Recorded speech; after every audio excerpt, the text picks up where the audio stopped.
Hello, everyone. Welcome to another session. This session with Ahmed Shamayan. This session, we are going to talk about estate planning. It's basically for those of you who don't know, it's like making sure all your estates, all your properties are in order when you pass away, and make sure like it's the government doesn't take inheritance taxes and ways to protect yourself and your loved ones from unnecessary expenses, I would say. And so this would be an interesting session. So let's start today with our session. Thank you Tanvir ভাই। So already আপনারা যারা আমার podcast দেখেছেন previously, you guys know I am a financial planner and associate portfolio manager, এবং I work at দুইটা বড় ব্যাংকে কাজ করেছি, এবং সঙ্গে অনেক কলেজে পড়ানোর এক্সপিরিয়েন্স আছে। সো আজকের সেশনটা শুরু করার আগে আমি একটু ডিসক্লেইমার দিয়ে নেই।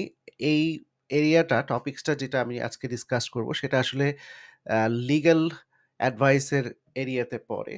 সো আমি আজকে এই সেশনে যা বলবো সবই হচ্ছে এডুকেশন পারপাস অনলি, এবং এটা কোনো লিগ্যাল কোনো অ্যাডভাইস না। আপনার যদি এই ধরনের কোনো অ্যাডভাইসের দরকার হয়, please consult with your local lawyer, যিনি কিনা আপনাকে এই বিষয়ে এক্সপার্ট অপিনিয়ন দিতে পারবেন।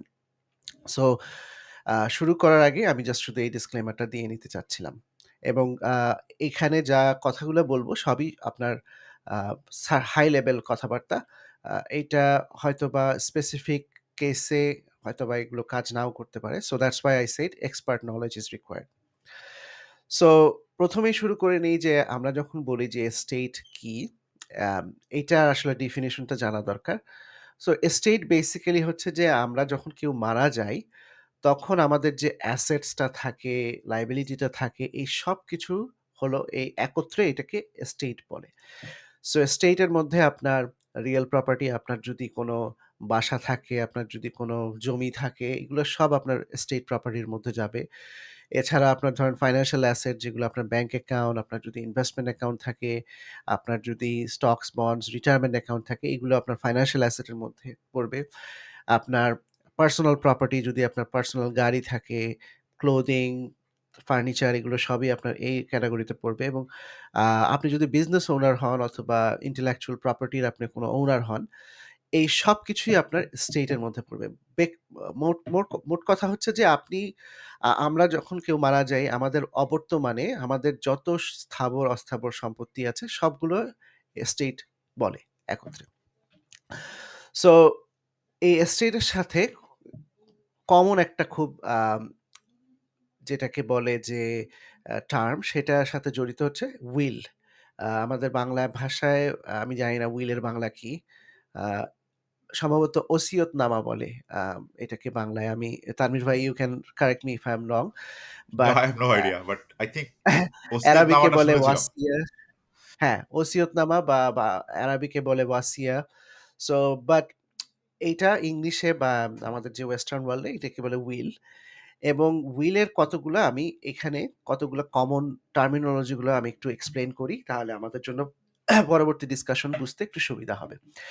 সো এই উইলটা হচ্ছে কারো লাস্ট উইশেস, যে তার মারা যাওয়ার পরে আম তার যে উইশ গুলো ছিল সেগুলো কিভাবে এক্সিকিউট হবে, আ সেগুলো কিভাবে কাজ করবে, সেইটার ডেসক্রিপশনটাই হলো আপনার উইলের মধ্যে থাকে। এবং যারা মু আম আ যারা আমরা মুসলিম বা তারা জানে যে হাদিসে এরকম বিভিন্ন জায়গায় বলা আছে যে everyone should have a will a as soon as somebody has some asset. So এই উইলটা সাধারণত আমরা যখন মারা যাই তখন এই উইলটা ট্রিগার হয়। আ জীবিত অবস্থায় উইলের কোনো ভ্যালু নাই। কারণ আপনি জীবিত অবস্থায় আপনি মাল্টিপল উইল ক্রিয়েট করতে পারেন। আপনি একটা ১০ বছর আগে করেছেন, আপনি আবার ২ বছর আগে আরেকবার করতে পারেন, আপডেট করতে পারেন। সো টিপিক্যালি যেটা হয় যে আপনি যখন নতুন করে আপডেট করেন তখন ওই পূর্ববর্তী উইলটা ইনভ্যালিড হয়ে যায়। কারণ এই পুরো আইডিয়াটাই হচ্ছে যে লাস্ট উইশ। সো কারো যদি নতুন করে উইল করা হয় তাহলে কিন্তু প্রিভিয়াস উইলটা ইউজুয়ালি বাতিল হয়ে যায় unless there is specific wording. আপনার উইলের ১ম কয়েকটা লাইনেই লেখা থাকে যে, "this is my last and final wishes." So so উইলটা আপনার আ মৃত্যুর পরে অ্যাক্টিভেট হয়। সেকেন্ড যেটা যে আপনার এই উইলগুলো সাধারণত jurisdiction স্পেসিফিক হয়। যে আমি যদি অন্টারিওতে থাকি, অন্টারিওর স্পেসিফিক অ্যাসেট গুলোকেই এই উইল দিয়ে করবে। আপনার যদি মাল্টিপল স্টেট বা মাল্টিপল প্রভিন্সে অথবা মাল্টিপল কান্ট্রিতে আপনার উইল থাকে, মানে অ্যাসেট থাকে, you should have a different will for different asset. So আমরা যারা বাংলাদেশে অনেকের প্রপার্টি থাকে, we should have a will specific for Bangladeshi asset, এবং ওখানকার যারা আ বাংলাদেশে তো বলে উকিল বা lawyer, they will specify those terms and condition। আচ্ছা, এবং এই যে যেটা বললাম যে লেটেস্ট উইলটা আপনার প্রিভিয়াস উইলকে সাধারণত ওভাররাইড করে। আনলেস আপনি বলে দিচ্ছেন যে আগের ওই উইলটা স্টিল অ্যাক্টিভ। এরপরে যেই টার্মটা সেটা হচ্ছে এক্সিকিউটরশিপ। এক্সিকিউটর কে? এক্সিকিউটর হচ্ছে যে আপনার আমাদের অবর্তমানে যে কিনা আমার হয়ে সকল এই ফাইন্যান্সিয়াল ডিসিশন গুলো নিবে। তার মানে হচ্ছে যে আমার অবর্তমানে আমার যত ফাইন্যান্সিয়াল ডিসিশন বা যত কিছু আমার উইলে বলা আছে, this is the person who will take care of it, the executor। Uh so এক্সিকিউটরটা আপনার এটা আপনার পার্সোনাল হতে পারে অথবা কোনো ট্রাস্ট কোম্পানি হতে পারে। যেমন আমি এক্সাম্পল হিসেবে দিচ্ছি যে যেমন Canada trust. Canada trust Tanvir ভাই টিডিতে কাজ করে। সো টিডি Canada trust. Canada trust used to be a trust company। So এই এক্সিকিউটরের কাজটাও আপনার এই একজন পার্সোনালি হতে পারে অথবা একটা কোম্পানি হতে পারে। এক্সিকিউটর যখন কেউ হয়, this person is fully liable, typically fully liable for everything। So executor is a big, big commitment। কারণ আপনার আমার অবর্তমানে এক্সিকিউটর হচ্ছে সকল দায়-দায়িত্ব নিচ্ছে। সো এক্সিকিউটর যদি তার দায়-দায়িত্ব ঠিকমতো পালন না করে, that person can be sued, এবং সাধারণত বেনিফিশিয়ারিরা তাকে সু করতে পারে। টিপিক্যালি যেটা হয় যে আম যখন হাসব্যান্ড ওয়াইফ এর উইল আমরা দেখি, দেখা যায় যে হাসব্যান্ডের উইলে ওয়াইফ থাকে এক্সিকিউটর, আবার ওয়াইফের উইলে হাসব্যান্ড থাকে এক্সিকিউটর। সো সাধারণত দেখা যায় যে এক্সিকিউটরই বেনিফিশিয়ারি এবং বেনিফিশিয়ারিরাই আ টিপিক্যালি এক্সিকিউটর হয়। সো ওইসব ক্ষেত্রে আসলে কোনো খুব একটা কমপ্লিকেসি দেখা যায় না। But there are numerous cases যে এক্সিকিউটর হচ্ছে একজন থার্ড পার্টি, এবং এগুলো আমরা একটু পরে আমরা ডিসকাস করব ইন ডিটেইলস। এক্সিকিউটরের আরেকটা মেজর দায়িত্ব হলো যে সকল কিছু ডিস্ট্রিবিউট করা।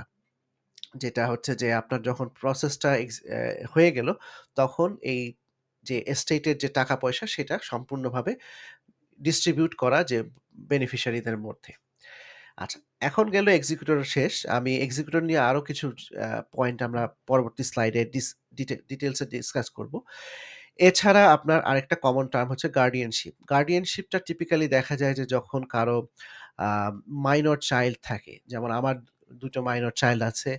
আম so I need to specify যে আমার অবর্তমানে আ কি হবে, এবং উইলের মধ্যে লেখা থাকবে who will be the guardian of my kids। So ওরা যতদিন পর্যন্ত মাইনর থাকতেছে ততদিন পর্যন্ত this guardian will take care of them, এবং আমি ওখানে উইলের মধ্যে লিখে দিতে পারি যে what other responsibility that the guardian might have to take. এছাড়াও আপনার শুধুমাত্র মাইনর চাইল্ডদের ক্ষেত্রেই না, আপনার ইনক্যাপাসিটেটেড অ্যাডাল্ট, যেমন অনেক সময় দেখা যায় যে কারো অ্যাডাল্ট বয়স্ক, বাট তারা they are not mentally capable of taking decision. এটা দেখা যায় যে অনেক সময় যারা ডিসেবলড থাকে তাদের জন্য। So in that case we can also specify যে who will be the guardian. So এটা হয়তোবা এমনও হতে পারে যে আ বড় বোনের জন্য ছোট ভাই ইজ এ গার্ডিয়ান। কারণ বড় বোন তার মেন্টাল ক্যাপাসিটি নাই যে ডিসিশন নেওয়ার জন্য। So guardian can be anybody, এবং এখানে উইলের মধ্যে লেখা থাকে ডিটেইলস এ। আচ্ছা, uh public guardian can also happen. So again যেটা হয় যে অনেক সময় আমাদের বাংলাদেশী যারা কানাডায় থাকে তারা হয়তোবা উইল করে নাই, এবং আ তাদের কোনো নিকট আত্মীয়স্বজন নাই কানাডাতে। সো আল্লাহ না করুক তাদের যদি কখনো আ হাসব্যান্ড ওয়াইফ বোথ ডেথ হয়, তখন যদি কাউকে না পাওয়া যায় বাচ্চার গার্ডিয়ান হিসেবে, তখন আ গভর্নমেন্ট থেকে একটা পাবলিক গার্ডিয়ানশিপ একটা প্রোগ্রাম আছে। বাট এগেইন গভর্নমেন্টের জিনিস খুব একটা ট্রাস্টফুল না এবং ওরা দেখা যায় যে ওরা জাস্ট শুধু কমপ্লায়েন্স ঠিক রাখার জন্য যতটুকু মিনিমাম করা দরকার সেরকম ওরা করে। খুব একটা কেয়ার নিয়ে আসলে ওই জিনিসটা করে না। সো আমাদের যাদের আ আত্মীয়স্বজন এই কানাডাতে নাই, বিশেষ করে ক্লোজ আত্মীয়স্বজন, আমি হাইলি রেকমেন্ড করব তাদেরকে যে এই উইল এবং পাওয়ার অফ অ্যাটর্নি করার জন্য। আর লাস্ট যে টার্মটা সেটা হচ্ছে বেনিফিশিয়ারি। বেনিফিশিয়ারি আসলে এটা তো খুবই ইজি টু আন্ডারস্ট্যান্ড। সেটা হচ্ছে যে আপনার এস্টেটের যে টাকা-পয়সা সেটা যার কাছে যাবে সেটাই হচ্ছে বেনিফিশিয়ারি। সো ইউজুয়ালি এটা ফ্যামিলি মেম্বার হয়, আ বাচ্চারা হয় অথবা ওয়াইফ হয় অথবা প্যারেন্টস হতে পারে। It also can be a charitable organisation যে আপনি হয়তোবা আম মৃত্যুর পরে আপনি হয়তোবা কোনো মসজিদে দান করতে চান অথবা কোনো চার্চে দান করতে চান। দ্যাট ক্যান অলসো হ্যাপেন এবং আম এই বেনিফিশিয়ারির কাছে টাকা যাওয়ার আগে ইউজুয়ালি একটা অর্ডার অফ অপারেশন থাকে যে ১ম এ যারা ফিউনারাল এর টাকা যায়, ওইসব জায়গায় টাকা চলে যায়। ট্যাক্সে আগে যায়। Beneficiary gets whatever is the residue. Residue মানে হচ্ছে যে কতটুকু আ ট্যাক্স দেওয়ার পরে, লোন শোধ করার পরে যেই টাকাটা বেঁচে যায় that goes to the beneficiary. হ্যাঁ? আ এনি কোয়েশ্চেন তানভীর ভাই? Before I go to the next slide. So এই জিনিসটা a guardian can be a beneficiary. Sorry, executor can be a guardian, right? Correct. এই ২ টা person can be the same person or it can B different person. Right. It doesn't need to B the same person. হ্যাঁ, একজনের হয়তোবা আ হয়তোবা আপনার আমার আমার ধরেন কথার কথা আমার ২ ভাই আছে। ২ ভাইয়ের মধ্যে একজন হয়তোবা আ মানি রিলেটেড কাজকর্মে uh he is he is good at those kind of things. So that person should be the executor. আবার আরেকজন হয়তোবা ফ্যামিলিতে ফ্যামিলি রেইজিং এর তার better grasp আছে. So that person should be the guardian. So you have to decide যে who should be the guardian এবং who should be the executor. Okay. And Guardian has nothing to do with money. right. This is solely for taking care of the মানে যে specified person that person. R executor হলো they are the money man. Acha, acha. Okay, okay, got it. আচ্ছা। এখন আরেকটা term সেটা খুবই common সেটা হচ্ছে যে পাওয়ার of attorney. Power of attorney আমাদের বাংলাদেশেও পাওয়ার অফ অ্যাটর্নি বলে মনে হয়। আ এটা খুব কমন একটা উম এটাকে আবার অনেক সময় লিভিং উইল ও বলে। পাওয়ার অফ অ্যাটর্নি হচ্ছে আপনার আ জীবিত অবস্থায় যেই এটা ভ্যালিড থাকে। আ মারা যাওয়ার সাথে পাওয়ার অফ অ্যাটর্নি আম কাজ করে না আর। ইট এক্সপায়ার্স when somebody dies এবং আ জিনিসটা হচ্ছে যে পাওয়ার অফ অ্যাটর্নি আপনার জীবিত অবস্থায় থাকবে আর উইলটা হচ্ছে আপনার মৃত অবস্থায় থাকবে। That's the basic idea. So power of attorney সাধারণত ২ ধরনের হয়। প্রপার্টির জন্য আরেকটা হচ্ছে হেলথ কেয়ার। সো এটা অনেক জায়গায় হেলথ কেয়ার ডিরেক্টিভ ও বলে। বাট এটা province to province slightly vary করে। বাট ইন জেনারেল আইডিয়াটা হচ্ছে যে প্রপার্টির জন্য একটা পাওয়ার অফ অ্যাটর্নি থাকে এবং হেলথের জন্য একটা থাকে। সো আইডিয়াটা খুব সিম্পল যে টাকা-পয়সা রিলেটেড যত কিছু আপনার ডিসিশন মেকিং এর জিনিস সবগুলো আপনার পাওয়ার অফ অ্যাটর্নি ফর প্রপার্টিতে যায়। আর আপনার হেলথ রিলেটেড আমি যদি ধরেন আমি যদি আজকে অসুস্থ হয়ে যাই এবং I can't take any decision at the hospital so ডাক্তাররা আপনার এই হেলথ কেয়ার ডিরেক্টিভ চাবে। তো ওরা আপনাকে দেখবে যে ওদের একটা অর্ডার অফ অপারেশন আছে। ওরা দেখে যে um is it critical but they need somebody to direct. So অনেক সময় দেখা যায় যে অনেক ধরনের হেলথ কেয়ার ডিরেক্টিভ এ লেখা থাকে যে I don't want to be on the life support. তো এই ধরনের কথাবার্তা যদি থাকে then doctors have to follow those things. Uh so এইটাই হচ্ছে বেসিক আইডিয়া। সো ইউজুয়ালি যখন কেউ উইল করে সাধারণত পাওয়ার অফ অ্যাটর্নি ফর প্রপার্টি এবং হেলথ কেয়ারও একই সাথে করে ফেলে সবাই। এবং এটা একটা প্যাকেজের মধ্যে সাধারণত থাকে।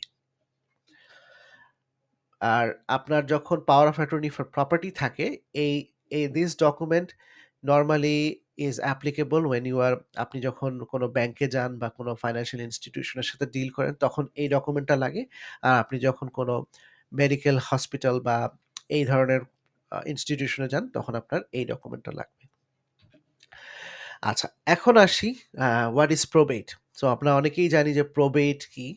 মানে প্রোবেট সম্পর্কে একটা হয়তোবা আমরা শুনেছি, বাট আমরা আসলে ঠিকমতো জানি না জিনিসটা কি। সো প্রবেটটা হচ্ছে যেটা আমি আগে বললাম যে একজন পারসনের লাইফ টাইমে হয়তোবা মাল্টিপল উইল থাকতে পারে। যেমন একজনের হয়তোবা ৩ টা ৪ টা উইলও থাকতে পারে। কারণ একটা উইল হয়তোবা আপনি ২০ বছর বয়সে করেছেন, আরেকটা উইল হয়তোবা ৩০-৩৫ বছর বয়সে করেছেন আপনার ম্যারেজের পরে, বাচ্চা হওয়ার পরে। আবার আরেকটা উইল আপনি হয়তোবা 60s এ করেছেন যখন আপনি আপনার বাচ্চারা আ ম্যাচ এ মানে um they become adult. So probate জিনিসটা হচ্ছে যে এই যে আপনার লাস্ট উইল এটাকে ভ্যালিডেট করা। যে আপনার মাল্টিপল উইলের মধ্যে থেকে কোনটা আপনার সর্বশেষ এবং সবচেয়ে ভ্যালিড সেটাকে এস্টাবলিশ করার প্রসেসটাই হচ্ছে প্রবেট। সো প্রবেটটা যখন করে সাধারণত আপনার আ উইলের মধ্যে আপনার লেখা থাকবে যে এই এস্টেটের এক্সিকিউটর কে। সো এই প্রবেটের মাধ্যমে এই, এই জিনিসটা এস্টাবলিশ হয় যে আপনার আসলে এক্সিকিউটরটা কে। কারণ আপনি এক্সিকিউটর হয়তোবা বছরে, বছর আপনি উইলের মাধ্যমে চেঞ্জ করতে পারেন। ধরেন আপনি যখন 20s এ ছিলেন আপনার তখন ম্যারিড ছিলেন না। তখন আপনার প্যারেন্টস হয়তোবা এক্সিকিউটর ছিল। আপনি যখন 40s এ এসে আবার উইলটা করলেন তখন আপনার ওয়াইফ হয়তোবা এক্সিকিউটর। আবার আপনি হয়তোবা যখন 60s এ যেয়ে আরেকটা উইল করলেন তখন হয়তোবা আপনার অ্যাডাল্ট চিলড্রেন হলো আপনার এক্সিকিউটর। সো এই প্রবেট এর মাধ্যমে এই এক্সিকিউটরটা কে হবে এটাকে আইডেন্টিফাই করা হয়।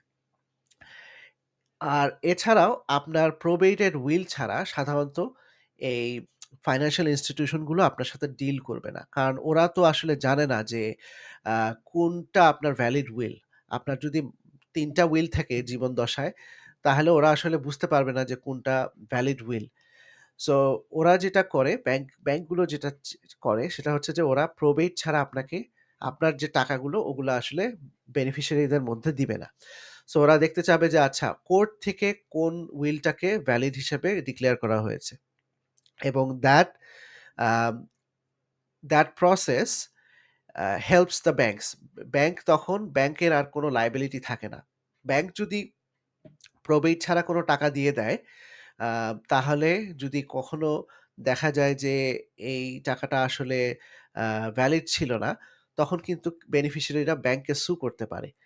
কিন্তু যখন একটা প্রবেট থাকে, তখন আর ব্যাংকের কোনো লায়াবিলিটি আর থাকে না। কারণ এই উইলটা আপনার কোর্ট থেকে অ্যাপ্রুভড হয়ে আসছে। সো এই কারণে ব্যাংকে ব্যাংক তখন আম উইলের মধ্যে যা লেখা থাকবে সেটাই ওরা এক্সিকিউট করবে। আচ্ছা, এখন এই প্রবেট এর জন্য সাধারণত একটা ফি দিতে হয় এবং এটাকে সাধারণত এস্টেট অ্যাডমিনিস্ট্রেশন ট্যাক্স বলে। বাট ইন জেনারেল সবাই প্রবেট ফি হিসেবেই পরিচিত। বাট এটার টেকনিক্যাল টার্মটা হচ্ছে এস্টেট অ্যাডমিনিস্ট্রেশন ট্যাক্স। অনেকেই আবার এটাকে ইনহেরিটেন্স ট্যাক্সও বলে। আমাদের আম কানাডাতে একটা কমন জিনিস সবাই মনে করে যে আম ইনহেরিটেন্স ট্যাক্স আছে। কানাডাতে কোনো ইনহেরিটেন্স ট্যাক্স নাই। যেটা ইউজুয়ালি মানুষজন শোনে সেটা হচ্ছে যে আমেরিকাতে ইনহেরিটেন্স ট্যাক্স আছে। কানাডাতে কোনো ইনহেরিটেন্স ট্যাক্স নাই।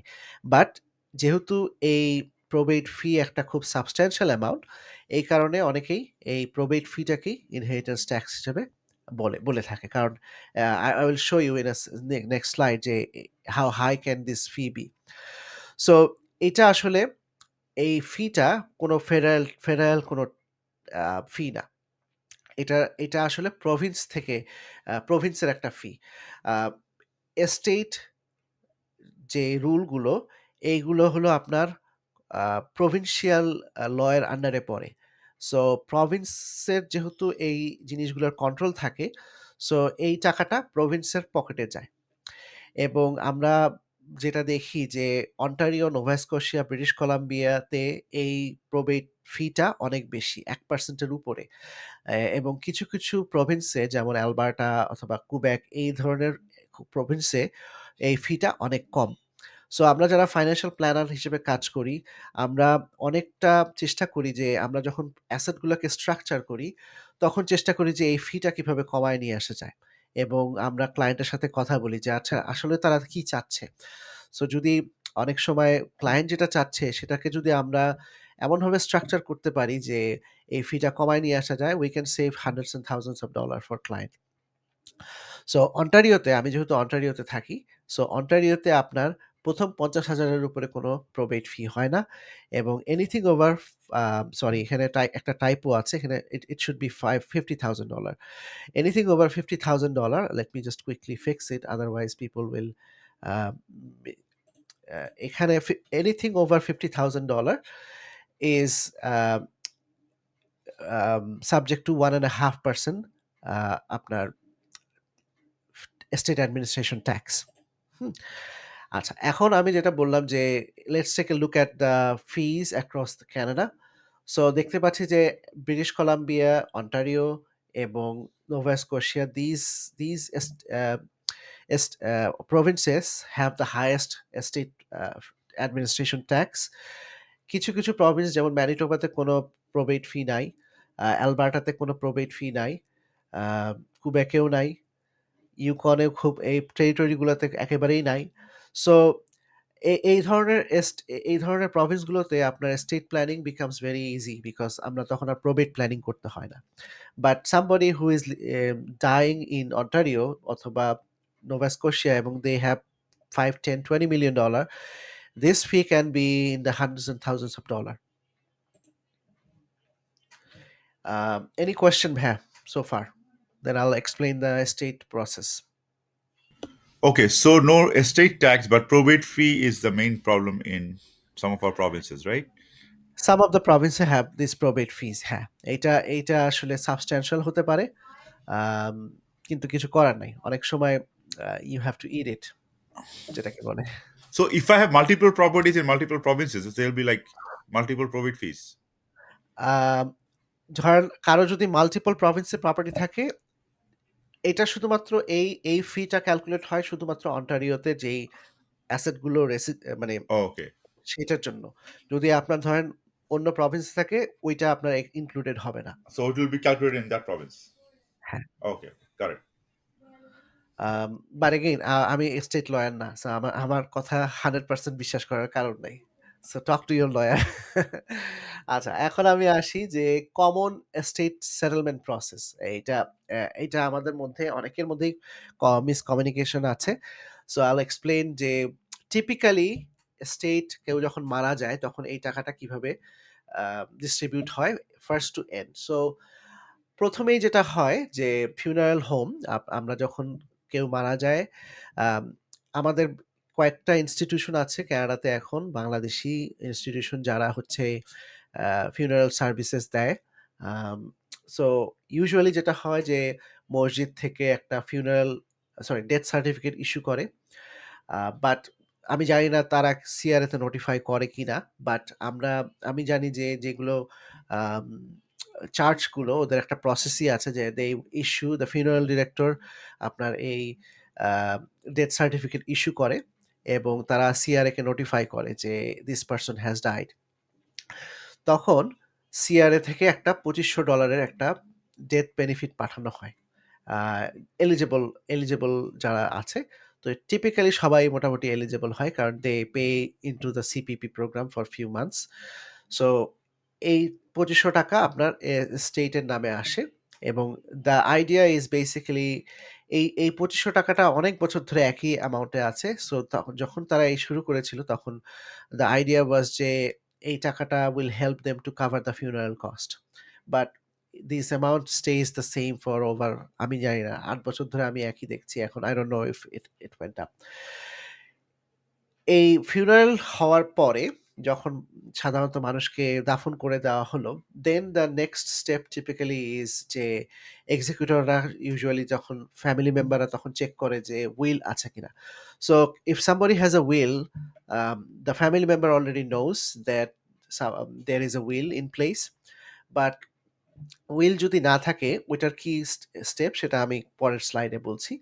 But if somebody pass away, then the family member takes the will এবং তখন ডিটারমাইন করে যে আচ্ছা এটার জন্য কি প্রবেট লাগবে কিনা। there is a concept called small probate. Small probate হলো কেউ যদি 50,000 এর নিচে মারা যায়। এটা প্রভিন্স টু প্রভিন্স ভ্যারি করে। সো কেউ যদি খুব কম অ্যাসেট নিয়ে মারা যায় তখন আসলে কেউ এই প্রবেটের প্রসেসের মধ্যে দিয়ে আসলে যেতে চায় না। কারণ লয়ার ফি লাগে। আ এই এস্টেট অ্যাডমিনিস্ট্রেশন ট্যাক্স লাগে। এগুলো দেওয়ার জন্য আসলে একটা বার্ডেন এবং হ্যাসেল থাকে। তো ইউজুয়ালি প্রত্যেকটা প্রভিন্সই ওদের একটা থ্রেশহোল্ড আছে যে এত টাকার নিচে হলে আসলে তোমার প্রবেট লাগবে না। সো এই জিনিসটা যখন চেক করে ফেললাম যে আমার হয়তোবা আমার একটা প্রপার্টি আছে। So that force me to get A probate, এবং আমি উইলটা পেয়ে গেলাম। তারপরে আমি যেটা করব যে আমি লয়ারের সাথে যোগাযোগ করি। তো ইউজুয়ালি আপনার আ এস্টেট প্ল্যানিং লয়ার থাকে। আ তাদের একটা স্ট্যান্ডার্ড প্রসেস থাকে যে তারা সব ধরনের পেপার ওয়ার্ক চাওয়া শুরু করে। তারা ডেথ সার্টিফিকেট চায়। আপনার সবগুলো ব্যাংকের থেকে আপনার আ ব্যালেন্স চাওয়া শুরু করবে যে আপনার কতগুলো অ্যাকাউন্ট ছিল, এবং ডেথ ব্যালেন্স যেটাকে বলে যে মৃত্যুর দিনে আপনার ব্যালেন্স কত ছিল ওটার একটা স্ন্যাপশট চায় ওরা। আম তো ইউজুয়ালি ওরা ব্যাংকগুলোকে কনট্যাক্ট করে। ব্যাংকের একটা স্টেট ডিপার্টমেন্ট থাকে। ওরা এই ইনফরমেশনটা ওরা দিয়ে দেয় যে মৃত্যুর দিনে ওনার আ ওই কত টাকা ছিল এবং সবকিছুর একটা ডিটেইলস একটা সামারি ওরা দিয়ে দেয় লয়ারকে। এখন লয়ার এই কাগজপত্রগুলো সবকিছু রিভিউ করে তারপরে ওরা আপনার অরিজিনাল উইল সহ ডেথ সার্টিফিকেট সহ ওরা আপনার যে প্রভিন্সিয়াল কোর্ট যেটা সেখানে এপ্লাই করে এই প্রবেটের জন্য। এবং এই প্রবেটের টাইমলাইনটা ইউজুয়ালি 3 to 6 মান্থস। এটা ডিপেন্ড করে হলো ওদের কোর্টের কিরকম আ ব্যাকলগ আছে সেটার উপরে। সো কোভিডের সময়, আর্লি কোভিডের সময় এটা ওভার 1 ইয়ার চলে গিয়েছিল। কারণ there was a lot of people that passes away in a short period of time. But usually 3 to 6 months is the normal um, probate process. এবং এখানে আবার অনেক সময় দেখা যায় যে contentious probate থাকে, যে হয়তোবা ফ্যামিলি মেম্বারদের মধ্যে ডিসএগ্রিমেন্ট, তখন ইট ক্যান গেট লঙ্গার। হ্যাঁ? আবার অনেক সময় দেখা যায় যে এক্সিকিউটর বলে যে, "I don't wanna be the executor anymore." So that then there is a process to replace that executor. So এইটা যখন চলে আসলো যে প্রবেটটা আমাকে হয়ে গেল, তখন একটা আ ডকুমেন্টে লয়ার বলে যে, "this is the last will", এবং ওরা ওখানে লয়ারদের যে স্ট্যাম্প দিয়ে থাকে ওগুলো দিয়ে দেয় ওরা।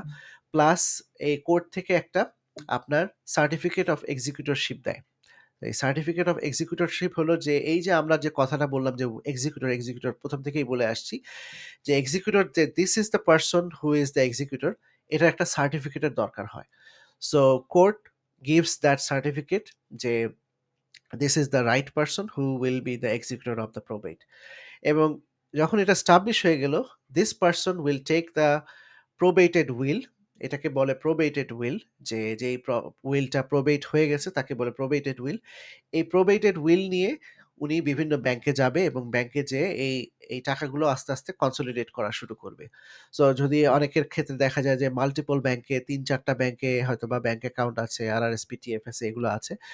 দেন the executor will try to consolidate everything, এবং যদি কোনো লোন থাকে, so loan gets paid first, এবং কোনো ট্যাক্সেস যদি পে করতে হয় সিআরএ কে, এই সম্পূর্ণ কাজগুলো এই এক্সিকিউটর আস্তে আস্তে করবে। So it's a very lengthy process, এবং যত বেশি আহ, কারো অ্যাফেয়ার্স যত বেশি মেসি হবে, এক্সিকিউটরের কাজ তত বেশি। So if somebody is assigning you as a executor, make sure আপনি উনার সাথে আম যে কিনা ডিসিজড পারসন, তার সাথে আপনি কনস্ট্যান্ট কমিউনিকেশন রাখার জন্য, যে আল্টিমেটলি উনার অবর্তমানে কিন্তু আপনি এক্সিকিউটর হিসেবে এই মেস ক্লিন করতে হবে। সো যার যত এস্টেটে যত বেশি মেস, আপনাকে তত বেশি ক্লিন করতে হবে।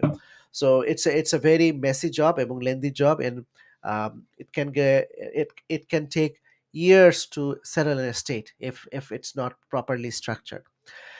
লাস্ট হলো যে আপনি এই জিনিসটা হয়তোবা আপনি করে ফেললেন। তারপরে আপনি বেনিফিশিয়ারিদের মধ্যে টাকা দিয়ে দিলেন, এবং আল্টিমেটলি আপনি সিআরএ থেকে একটা ক্লিয়ারেন্স সার্টিফিকেট নিচ্ছেন। So once you get the clearance certificate from CRA, that means you finished your job, এবং আপনার এক্সিকিউটরের যে জব সেটা আপনার আ কমপ্লিট হলো। সো পুরা প্রসেসটা যদি আপনি দেখেন তাহলে আপনি বুঝতে পারবেন যে এক্সিকিউটরের job is a vital job, এবং it's a very, very important job.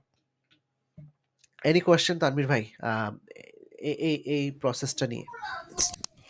uh so looks like yeah, so a lot of steps, I guess.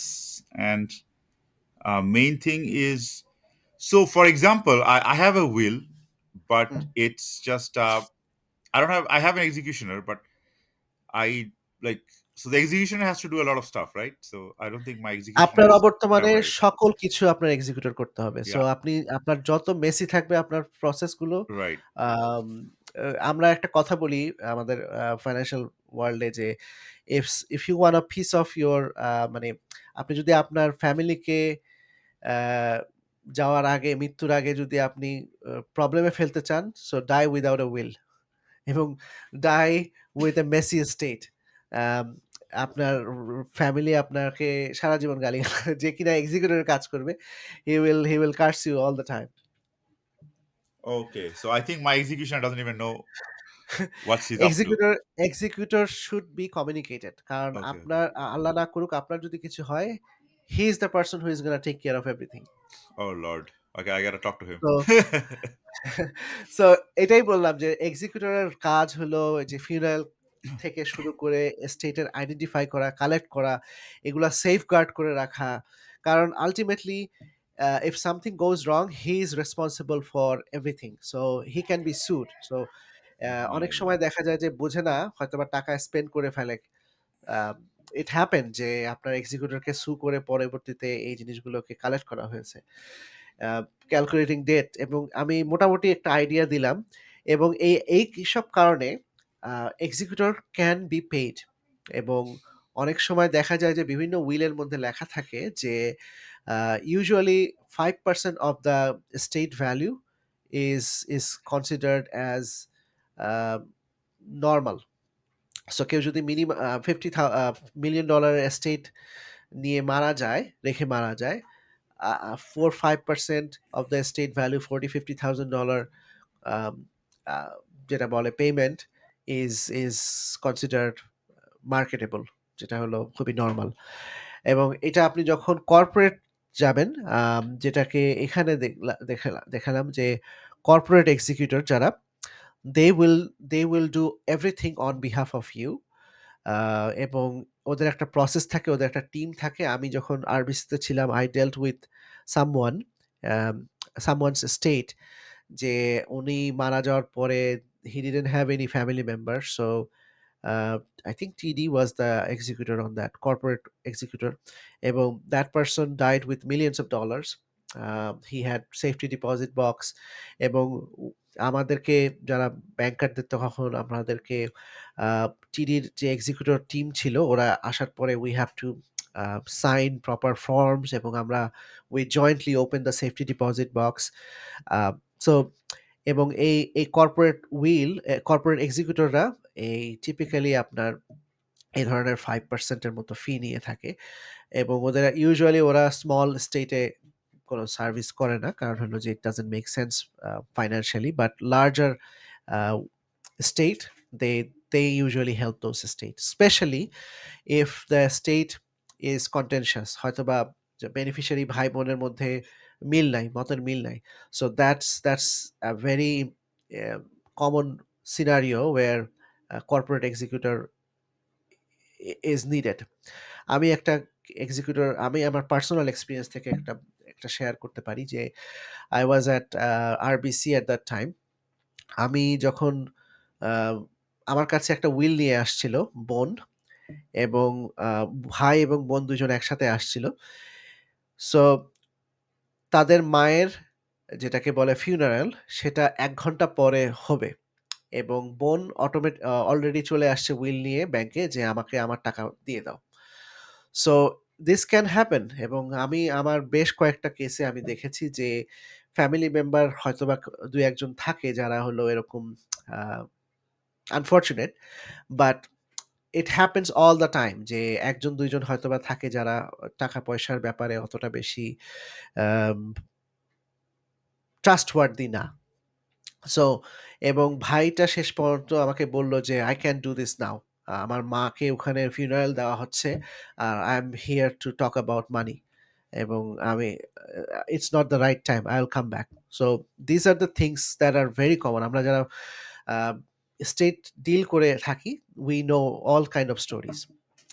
আচ্ছা, so choosing an executor is a very important thing, যেটা আমরা বললাম যে প্রথমেই হলো যে trust worthy হতে হবে। ট্রাস্ট ওয়ার্দি এবং রেসপন্সিবল, এটা হলো উম, মানে সবচেয়ে বড় যে জিনিসটা।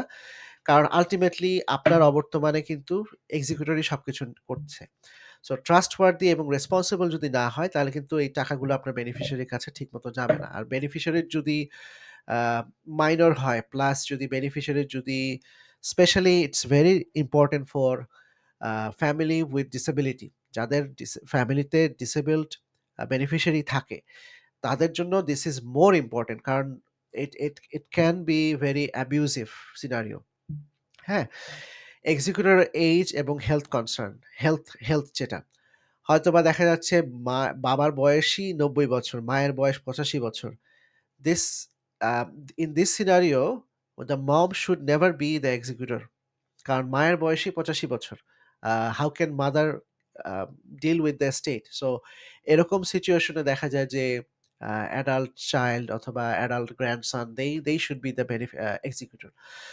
মানি এক্সপিরিয়েন্স, যে টাকা পয়সা ডিল করার যে এক্সপিরিয়েন্সটা, এটা is also an important factor. আমাদের দেশে দেখা যায় যে বাবার সম্পত্তি ভাগ করে সাধারণত, বা ফ্যামিলিতে যে যে কিনা ব্যাংকে কাজ করে।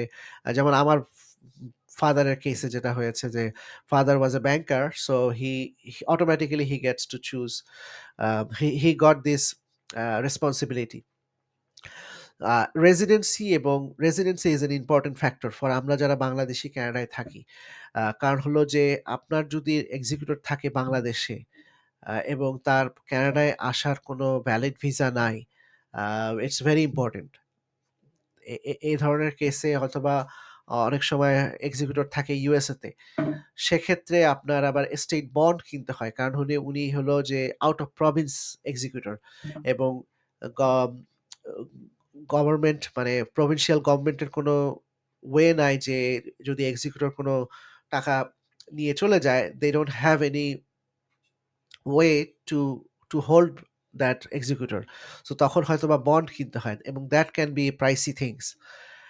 এছাড়াও এক্সিকিউটরকে যে স্ট্রেস হ্যান্ডেল করার যে যে যে বলে যে এটাকে বলে কি, স্ট্রেস হ্যান্ডেল করার যে আপনার অ্যাবিলিটি, সেটা প্লাস কমিউনিকেশন, কনস্ট্যান্ট কমিউনিকেশন করতে হয় বেনিফিশিয়ারিদের সাথে। এই সব কিছু আপনার অ্যাজ এন এক্সিকিউটর যে ভালো, তাকে আপনার চুজ করা উচিত। সো তানভীর ভাইকে বলবো যে আপনি যাকে চুজ করেছেন, মেক শিওর যে it fits all the tick box. হ্যাঁ, So the other option would be get a corporate executor, right? হ্যাঁ, বাট ইউজুয়ালি কর্পোরেট এক্সিকিউটর আপনার less than $1 million doesn't make any sense. Multiple millions of dollar হলেই আসলে ওরা নেয়, এবং কিছু কিছু কর্পোরেট এক্সিকিউটর আপনার ওদের মিনিমাম থাকে। হ্যাঁ, Oh, সো okay, okay, got it. হ্যাঁ, সো বাট যখন আমরা এক্সিকিউটর হিসেবে চুজ করি, then we have to think about all of this, যে আচ্ছা কে অ্যাজ এন ইন্ডিভিজুয়াল এই সবগুলো জিনিসে ফিট করছে। আহ, হ্যাঁ, সো এখন আসি যে আমাদের মধ্যে অনেকেরই একটা মিসকনসেপশন যে কেউ যদি উইল ছাড়া মারা যায় তখন কি হয়? কারণ আমাদের মধ্যে মানে এমনিতেই স্ট্যাটিস্টিক্সে দেখা যায় যে মাত্র 1/3 পারসনের কানাডাতে উইল আছে। আর আমাদের বাংলাদেশীদের মধ্যে এই সংখ্যাটা আরো বেশি। আমার মনে হয় যে হয়তোবা very few people have will. So what happens then? Acha, I have a question. I heard the হ্যাঁ ভাই। Islam will kora haram. Any idea? Maybe that's ah, why there's a less will in our না, community. আমাদের ইসলামে উল্টা আমি হাদিস আপনাকে বলতে পারি, Yes. যেখানে বলাই আছে যে আপনার যদি একটা বাটি পরিমাণ, মানে একটা একটা ইউ হ্যাভ এ বোল, মানে একটা হাদিসে আছে যে if you have a bowl and that's your asset, you should have a will. এখন উইল বলতে তখনকার সময় যেটা ছিল যে দুইজন সাক্ষী রাখা, আম, এটাও কিন্তু একটা valid will. It doesn't need to B printed, আপনি মুখে মুখে বললেও হয়। বাট মুখে বললে সমস্যাটা যেটা, যে এখনকার দুনিয়ায় তো আসলে মৌখিক উইলটা আসলে ওইভাবে ভ্যালিড না, বা ইট can B challenged any time. But ওই সময়ে আপনার মৌখিকভাবে যেটা হলো, আপনার ২ জন সাক্ষী রাখলেই আপনার উইল কিন্তু valid. Yeah, because so Arabic culture though was mostly oral culture, so oral makes culture, sense. Exactly. Yeah. So ওই কারণে ওই সময় আপনার আ আমার এক্সাক্ট হাদিসটার ইয়েটা মনে নাই। বাট আম আপনার আপনার একটা মানে একজনের একটা বাসন, থালা পরিমাণ অ্যাসেট থাকলেই আপনার উইল থাকা উচিত। আচ্ছা, সো ওকে। আমি জানি না আপনি এই কোথা থেকে শুনছেন। ছোটবেলায় বাট শুনছিলাম। হ্যাঁ, আমি আসতেছি ওইটা কোথায় আচ্ছা, কারণ হলো আমাদের দেশে যেটা হয় যে আমাদের দেশে তো মুসলিম পারিবারিক আইনে অটোমেটিক্যালি ওই জিনিসগুলো ডিস্ট্রিবিউট হয়ে যায়। সো উই ডোন্ট নিড, কারণ আপনার আমি এখানে বলব যে কেন এই জিনিসটা, এখানকার রুলসটা কি? এবং আমরা যারা বাংলাদেশী কানাডায় থাকি এবং আমরা যারা আ ইসলামিক ওয়েতে আমরা ডিস্ট্রিবিউট করতে চাই, they have to be very careful. হ্যাঁ? আমি ওইটা আসতেছি কিছুক্ষণ পরে। সো এখানে যেটা হলো যে কেউ যদি মারা যায় উইল ছাড়া তাহলে কি হয়? সো আ আমরা এতক্ষণ যেটা বললাম সেটা হচ্ছে যে উইল সহ যে প্রসেস গুলো। তা এখন যদি কেউ মারা যায় উইল ছাড়া তাহলে কি হবে? তাহলে যেটা হয় সাধারণত সেটা হলো যে প্রভিন্সিয়াল কোর্টের যে রুলসটা সেটা আপনার অ্যাপ্লিকেবল হয়।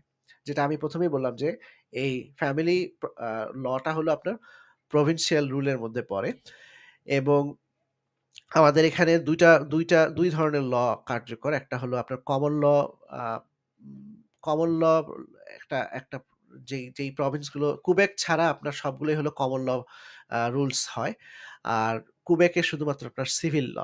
সো এই ল গুলোর মধ্যে আপনার আ ওদেরকে বলে দেওয়া থাকে যে আচ্ছা কিভাবে এই জিনিসটা ডিস্ট্রিবিউট হবে। আ এই ধরনের এস্টেট যেগুলা উইল ছাড়া তাদেরকে বলে ইন্টেস্টেট এবং এই প্রসেসটা অনেকটা সিমিলার, বাট এই প্রভিন্সের যে রুলসটা তখন এপ্লাই হবে এবং আপনার লয়ার আপনার প্রভিন্সে এপ্লাই করবে এবং প্রভিন্সিয়াল কোর্ট তখন আপনার এই এস্টেটের উইল কে হবে সেই জিনিসটা এস্টেটের এক্সিকিউটর কে হবে এই জিনিসটা ডিটারমাইন করে দিবে এবং তারপরের যে প্রসেসটা মোটামুটি সেম। বাট কেউ যদি উইল ছাড়া মারা যায় তখন প্রভিন্সিয়াল রুল অ্যাপ্লিকেবল। এটাই হলো মেইন আইডিয়াটা। এখন আমি দেখি যে অন্টারিওতে এই জিনিসটা কিভাবে কাজ করে। সো আপনি যদি এই ভিডিওটা দেখে থাকেন অন্য প্রভিন্স থেকে, you have to check with your provincial rule. But um আমি শুধুমাত্র অন্টারিওরটা অ্যাজ অ্যান এক্সাম্পল বলছি। সো অন্টারিওতে যদি কেউ মারা যায়, ধরেন আমি মারা গেলাম। আমার একজন ওয়াইফ আছে। সো ওয়াইফ অটোমেটিক্যালি ফার্স্ট $200,000 পাবে। আ এবং এরপরের যে অ্যামাউন্টটা আমার এস্টেটের, সেটা থেকে আ বাকি অংশটা আপনার ইকুয়ালি ডিভাইডেড হবে আমার ২ বাচ্চা এবং ওয়াইফের নামে। হ্যাঁ? এটা হলো ফার্স্ট কেস। এখন যদি কোনো ওয়াইফ আছে আমার কিন্তু আমার কোনো বাচ্চা নাই, সেক্ষেত্রে আমার ওয়াইফ সব টাকা পেয়ে যাবে। হুম? এটা হলো 2nd কেস। 3rd কেস যেটা, যে আমার আ বাচ্চা আছে বাট ওয়াইফ নাই।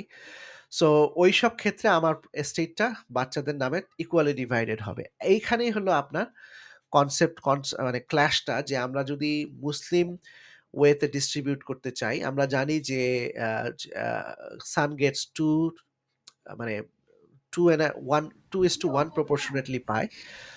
সো এখানে আপনাকে এইজন্যই আপনার মুসলিমভাবে আপনি যদি ডিস্ট্রিবিউট করতে চান, then you need proper planning এবং আমি ওটা পরের স্লাইডে বলছি। বাট এখানে আপনার ওয়াইফ, ধরেন অনেকেরই ডিভোর্স হয়ে গেল, the wife is no longer uh connected with the husband বা অনেকের মারা গেল, তখন এই এস্টেটের টাকাটা বাচ্চাদেরকে মধ্যে ইকুয়ালি ডিস্ট্রিবিউট হয়ে যাবে। 4th যে কেস সেটা হচ্ছে যে আপনার ধরেন আ আপনি এখনো ম্যারিড না, আপনার কোনো বাচ্চা হয় নাই। সেক্ষেত্রে কেউ যদি মারা যায় তাহলে এটা ডিসিজড এর যে প্যারেন্টস তারা পেয়ে যাবে সব টাকা। এটা যদি আ না থাকে, যদি প্যারেন্টস ও মারা যেয়ে থাকে, তখন যেটা হবে যে সিবলিংস পাবে। হ্যাঁ? কেউ যদি তার দেখা যাচ্ছে যে ১ম এর এই ৪ টা কেসই কাজ করছে না, তখন সিবলিংস এর কাছে যাবে। এবং সিবলিংসরা যদি মাল্টিপল সিবলিংস থাকে then it will be uh divided into equally. হ্যাঁ? এই ১ম ৫ টা কেস যদি না পাওয়া যায় তখন দেখা যাবে যে নেক্সট টু কিন কারা আছে। সেটা হতে পারে নেফিউ, হতে পারে আঙ্কেল, হতে পারে। So this is the 6th way, যে এই টাকাটা তখন এদের মধ্যে ডিস্ট্রিবিউট হবে। এই ৬ টা কেসের কোনটাই যদি না পাওয়া যায়, only then the money goes to the provincial government. So আমাদের বাংলাদেশী কমিউনিটির মধ্যে একটা ভেরি কমন মিসকনসেপশন যে আমি যদি উইল ছাড়া মারা যাই আমার টাকা সব চলে যাবে হলো গভর্নমেন্টের কাছে। That is a very, very miss information. It can happen, যেটা হতে পারে, বাট এই ৬ টা স্টেপ যদি কোনটাই কার্যকর না হয়, only then it will happen. So কারো যদি ভাই, বোন, আঙ্কেল, নেফিউ, বাবা-মা, স্পাউস, বাচ্চা কিছুই না থাকে, yes, then it can go to the provincial government. But it is very unlikely. Any question, Tanvir ভাই? এইটা খুবই কমন একটা কোয়েশ্চেন আমাদের বাংলাদেশী কমিউনিটির মধ্যে। Okay, so without will, your property is still safe. But if you want to do Islamic style, then you gotta have a will and ওই হ্যাঁ, ইয়া করতে হবে। হ্যাঁ, এক্সাক্টলি। এখন আসি যে আম উইল ছাড়াও কি উইলই কি লাগবে আমার সবকিছুর জন্য? Not necessarily. উইল ছাড়াও আপনি অন্যভাবে প্ল্যানিং করতে পারেন। যেটা আমি বললাম যে প্রবেট প্ল্যানিং যেটা।